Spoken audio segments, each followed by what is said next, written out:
Welcome back to the Zmonster Channel, and we are doing a garden update today.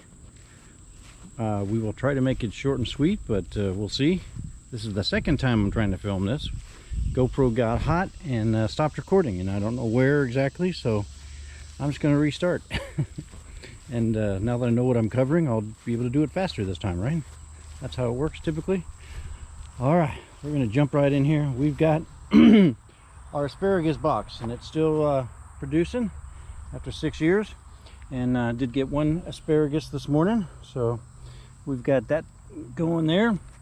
We've got these plants in this box here have seeded, and we've cut off the little seed pods off the tops of them, so these will be ripped out at the end of this year. We've got some squashes, zucchini squashes I believe, growing in here, and they're being protected by blankets because every time we grow them in the main part of the garden, they're not working out very well. They get attached with some kind of fungus or bugs or something, and yeah, so trying a little something here, hiding them from the critters, and we'll see if that works. We've got the strawberries all still underneath all the netting here. Got the 5 rows of them. They produced quite a few strawberries for this season that just passed, but we're hoping for next season, now that we transplanted them this particular year, that next year we'll do really well with them, especially since they're really nice big plants. We've got these moringa trees that we're planting in the garden. We're going to have to displace these because they're going to get too big in here and block and shade everything else that's over here, which doesn't need to be shaded. We do have our fig trees on the outside here, which are producing some wonderful figs. Let me make sure there's no snakes before I walk all over, but hopefully you can see figs on the trees and figs on the trees all the way up to the top. Now these are probably enough figs for us. We don't need the 4th tree, and we're probably going to end up removing it.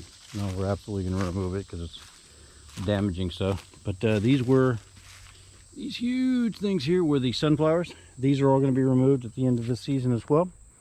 Humongous stalks on these things. I don't know if you can tell. These are huge.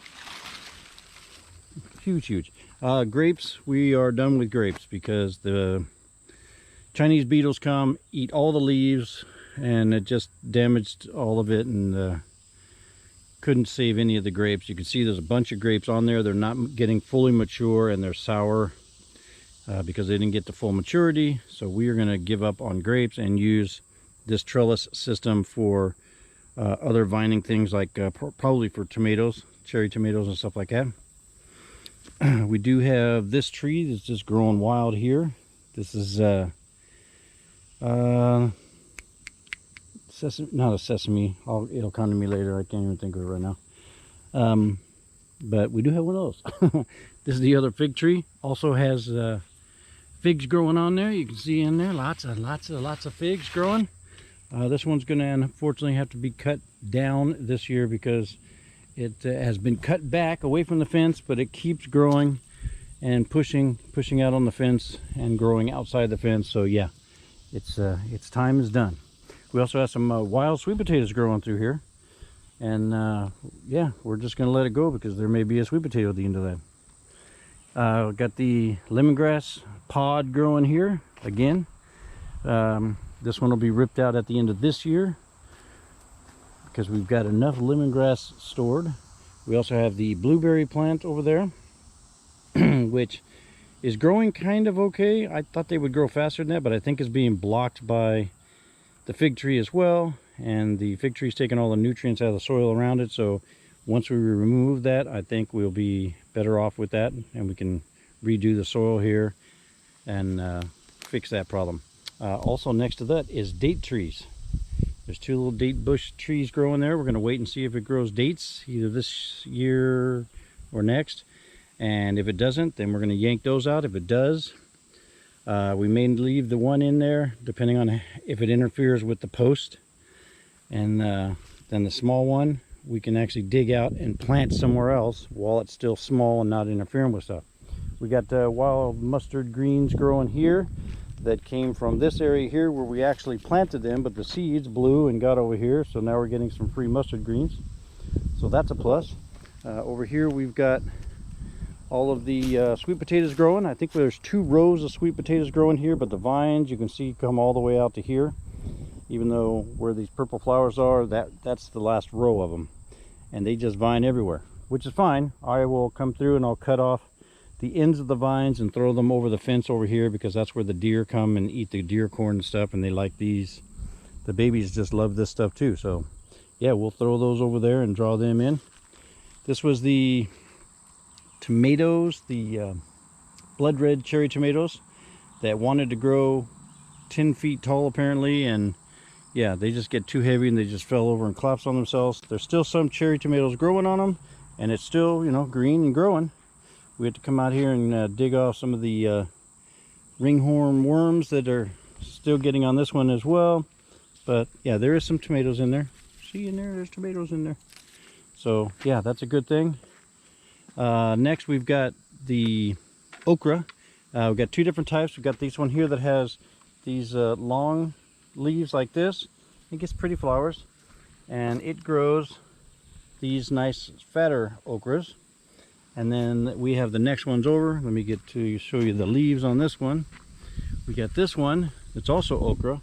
Got these bigger leaves, and it grows a lot taller, and it grows long skinny okras.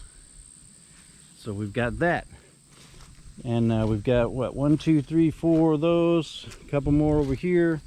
And you can see we've still got lots of okras, but they're still just too small. They're babies right now, so we got to wait on those.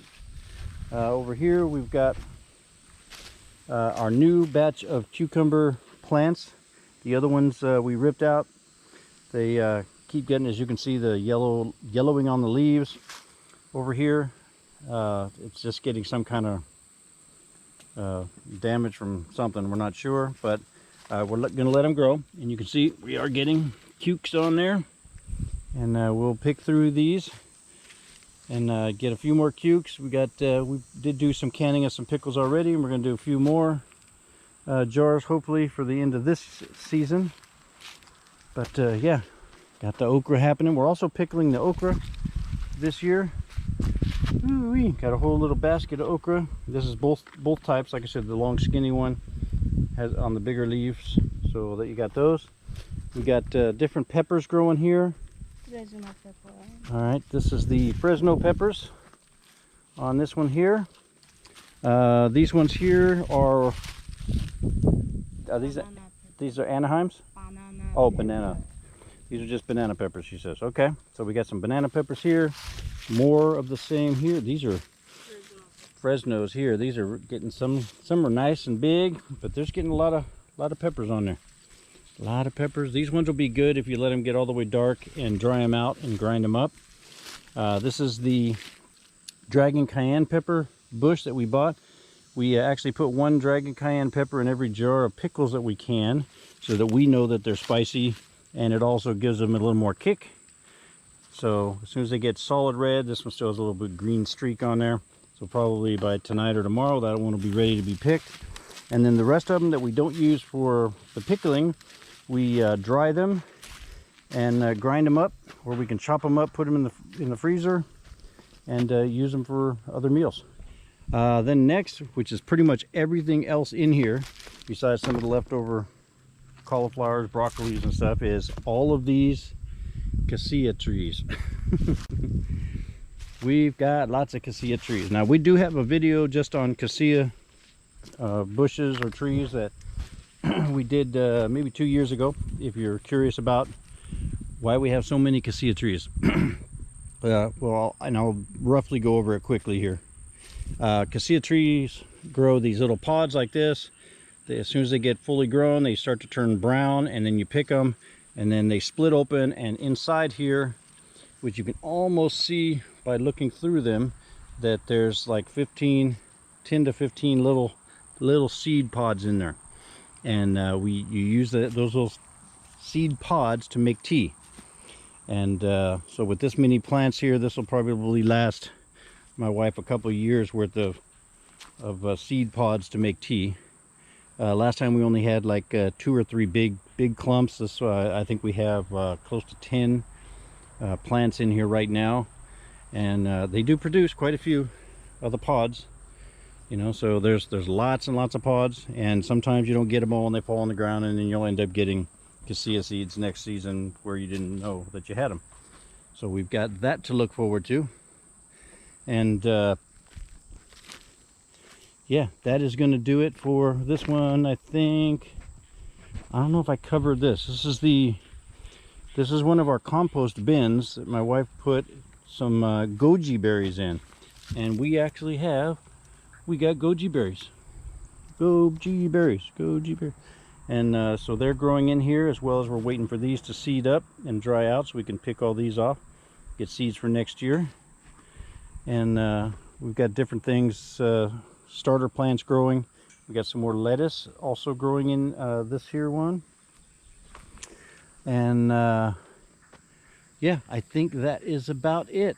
So it's going to change. This is the beginning of August. I think today's August 4th, actually. It's been raining the last few days, so I haven't been able to cut the grass. I may try to cut it today if the sun stays out long enough, but it's supposed to rain again in a couple hours, so we'll see. We've got beautiful trees growing, beautiful green grass. We are just truly blessed out here. God's given us a lot, and we're trying to use it to glorify Him. So that's a hard thing to do all the time, but we're trying. Again, this is the 3 fig trees that we have outside. These are going to be the only 3 that we're going to keep, because these are producing way more figs than what we need. So that's a good thing. But let me see if I can find a beautiful ripe one in here, and I think I see one in here. Yeah, see, that's a nice ripe fig there. There's another couple ones over there, but as long as the plants stay short like this, you can reach them and grab them. That's good. Once they get too big like the one inside there, then it's not going to be as much fun. But yeah, got a little bit of yard work to get completed, and waiting for deer season to start next month. So yeah, a little clearing and a little waiting. So hopefully you enjoy the videos. If you have any comments, please leave them below, and any questions. And yeah, we will, of course. Talk to you later.